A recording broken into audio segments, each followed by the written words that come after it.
जय श्री राधे कृष्ण। आप सभी का आपके अपने YouTube channel VK Mishra present में बहुत बहुत स्वागत है।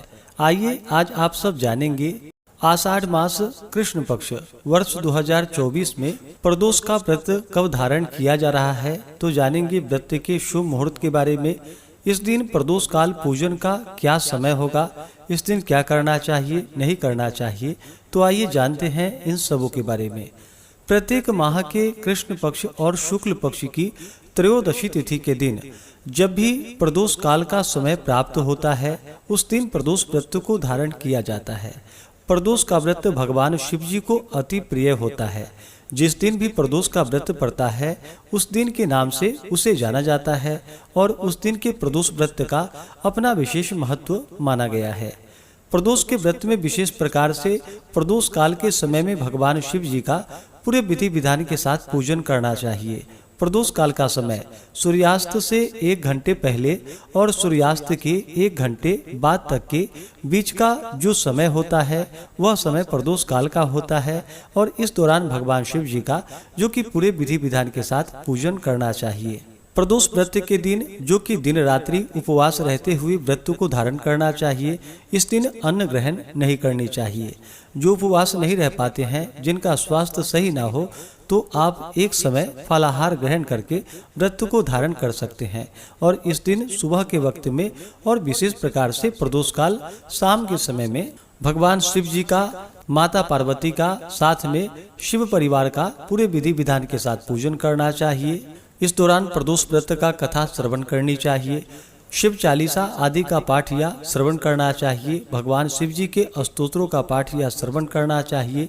इससे भगवान भोलेनाथ अपने भक्तों पर अति प्रसन्न होते हैं, अपने भक्तों के सभी प्रकार के दुख और कष्टों को दूर कर देते हैं तथा सुख और समृद्धि का आशीर्वाद प्रदान करते हैं। तो आइए जानते हैं प्रदोष व्रत के शुभ मुहूर्त के बारे में।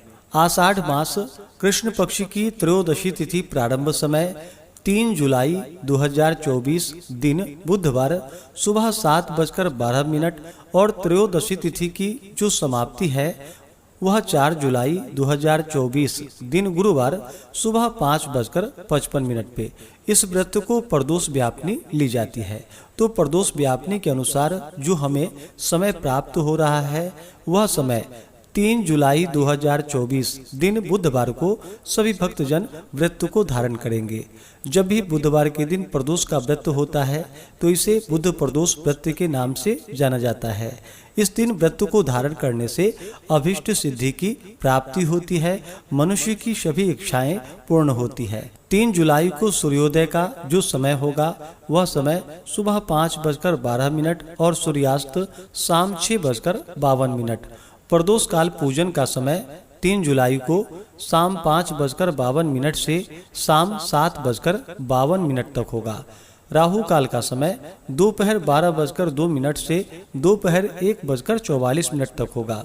राहु काल समय के दौरान कोई भी शुभ कार्य या नया कार्य नहीं करना चाहिए। यह लाभप्रद नहीं होता है, इस बात का ध्यान रखें।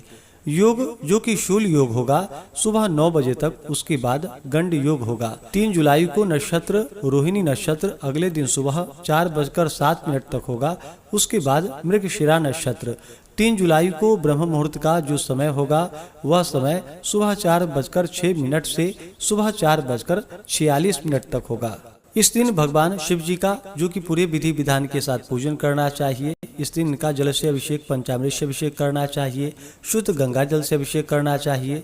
भगवान को सफेद वस्त्र या पीला वस्त्र अर्पित करे, यज्ञोपवीत अर्पित करे, फिर अक्षत, चंदन, पुष्पों की माला अर्पित करे। विशेष प्रकार के भगवान शिव जी को जो कि सफेद पुष्प अर्पित करे, बिलपत्र 3 पत्ते वाला, उस पे राम का नाम लिख करके या नमः शिवाय लिख करके भगवान शिव जी को बिलपत्र अर्पित करे। फिर भांग, धतूरा, शमी पत्र आदि चढ़ाए, धूप दीप दिखाएं, अनेक प्रकार का नैवेद्य भगवान शिव जी को अर्पित करे। जल से आचमनी करवाएं। मुख शुद्धि के लिए पान, पत्र, सुपारी, लौंग, इलायची के साथ में अर्पित करे। द्रव्य दक्षिणा चढ़ाए। इसके बाद फिर प्रदोष व्रत का कथा श्रवण करनी चाहिए, भगवान शिव जी की आरती करनी चाहिए। किसी भी प्रकार के व्रत या पूजन में सबसे पहले भगवान गणेश जी का पूजन किया जाता है। तो पहले भगवान गणेश जी का पूजन कर ले, उसके बाद भगवान शिव के परिवार का पूजन करना चाहिए, जैसे कि नंदी, श्रृंगी, भृंगी, कृतमुख, कुबेर, कार्तिकेय, सर्प देवता आदि का पूजन करे। इसके बाद भगवान शिव, माता पार्वती का पूजन करना चाहिए। व्रत के दौरान शुद्ध और सात्विकता का पालन करना चाहिए, ब्रह्मचर्य का पालन करना चाहिए। व्रत के दौरान किसी के ऊपर क्रोध नहीं करनी चाहिए, अपने मन में किसी के प्रति ईर्ष्या या द्वेष का भाव नहीं लाना चाहिए। शुद्ध और सात्विकता का पालन करते हुए इस दिन ओम नमः शिवाय और स्त्रियां केवल नमः शिवाय नाम जप करें। प्रदोष व्रत को कम से कम 11 त्रयोदशी या वर्ष की 26 त्रयोदशी का व्रत धारण करना चाहिए।